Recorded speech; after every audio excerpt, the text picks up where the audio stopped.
ప్రముఖ నటి మంచు లక్ష్మి తాజా ఇంటర్వ్యూలో తెలుగు సినిమా పరిశ్రమలోని తన అనుభవాలను పంచుకున్నారు. ఆమెకు ఎదురైన ఆర్థిక ఇబ్బందులు, అవకాశాల కొరత గురించి ఆమె వివరించారు. దర్శకులు, నిర్మాతలతో ఆమెకున్న అనుభవాలు కూడా ఆమె వెల్లడించారు. సినిమా ఇండస్ట్రీలో తెలుగమ్మాయిలకు ప్రాధాన్యం లేదని, ఇక్కడివారికి పెద్దగా అవకాశాలివ్వరనేది ఎప్పటినుంచో ఉన్న వాదన.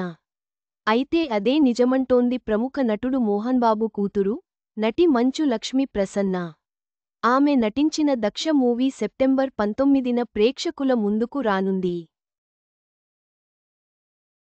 ఈ సందర్భంగా ఓ ఇంటర్వ్యూలో ఆమె మాట్లాడుతూ, నేను నటిస్తానంటే తెలుగులో బోలెడుమంది దర్శకనిర్మాతలు నాకు ఛాన్సిచ్చేందుకు రెడీగా ఉన్నారని అందరూ అనుకుంటారు. తెలుగువారిని తీసుకోరెందుకో? కానీ అది నిజం కాదు. చాలామంది కన్నడ, తమిళ, మలయాళ భాషల నుంచి నటీమణుల్ని సెలెక్ట్ చేసుకుని సినిమాలు చేస్తున్నారు. కొన్నిసార్లు ఆ సినిమాలు చూసినప్పుడు ఆ క్యారెక్టర్లో నేనైతే బాగుండేదాన్నేమో అనిపించేది. వెంటనే దర్శకనిర్మాతలకు ఫోన్ చేసి నన్నెందుకు పెట్టుకోలేదు? అని తిట్టేదాన్ని. తెలుగువాళ్లతో పని చేయించుకోవడం తెలుగువాళ్లకే ఇష్టం లేదు. ఇక్కడివారిని సెలెక్ట్ చేసుకోవడానికి తెగ బాధపడుతుంటారు. అదెందుకో నాకూ అర్థం కావడం లేదు. నేను సమయానికి సెట్కి వచ్చి బుద్ధిగా పని చేస్తాను. ఎవరినీ, ఏమీ ఇబ్బంది పెట్టను. చెప్పుకోవడానికి సిగ్గుగా ఉంది. పైగా ఇప్పటివరకు ప్రతి నిర్మాత నాకు డబ్బులెగ్గొట్టాడే తప్ప నేనెవరికీ డబ్బులెగ్గొట్టలేదు. నా చివరి సినిమా డబ్బులు కూడా ఇంతవరకు ఇవ్వనేలేదు. అడిగితే సినిమా కష్టాలు చెప్తారు. సరేలే, పాపం, సినిమా ముందుకెళ్ళాలి కదా అని షూటింగ్ పూర్తి చేస్తాం.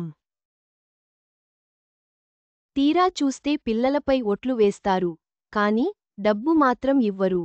ఇవన్నీ చూసి నిరాశ చెందాను. మరో విషయానికి నాకు ఆర్థిక క్రమశిక్షణ లేదు. ఈ విషయానికి చెప్పడానికి సిగ్గుగా ఉంది. ఎప్పుడూ దీని గురించి అంతగా ఆలోచించలేదు. నేను సంపాదించిందంతా టీచ్ ఫర్ చేంజ్ వంటి సామాజిక సేవకే ఉపయోగించాను. చెప్పుడు మాటలు విని బతికా కాని, నాకంటూ కొంత బ్యాంక్ బ్యాలెన్స్ ఉండాలని ఆలోచించలేదు. ఇప్పుడిప్పుడే డబ్బు ఆదా చేయడం మొదలుపెట్టాను. మనల్ని మనమే చూసుకోవాలి. ఎవరూ వచ్చి ఏదీ చేయరు. నా జీవితమంతా చెప్పుడు మాటలు విని బతికేశాను. ఇందులో ఎవర్నీ తప్పుపెట్టడం లేదు. సినిమాల్లేనప్పుడు నేను ఇంకో దారి చూసుకోవాలి. అందుకే చీరల బిజినెస్ ప్రారంభించాను. దక్షిణాది స్పెషల్ చీరలను నార్త్కు పరిచయం చేస్తున్నాను అని మంచు లక్ష్మి చెప్పుకొచ్చింది. చదవండి, 2000 రూపాయలు కంటే ఎక్కువ ఖర్చు పెట్టను. మృణాల్ ఠాకూర్. చివరగా, మంచు లక్ష్మి తన అనుభవాలను పంచుకుంటూ, తెలుగు సినిమా పరిశ్రమలోని వాస్తవాలను వెల్లడించింది. తన భవిష్యత్తు గురించి ఆమె ఆశాజనకంగా ఆలోచిస్తున్నట్లు తెలుస్తోంది.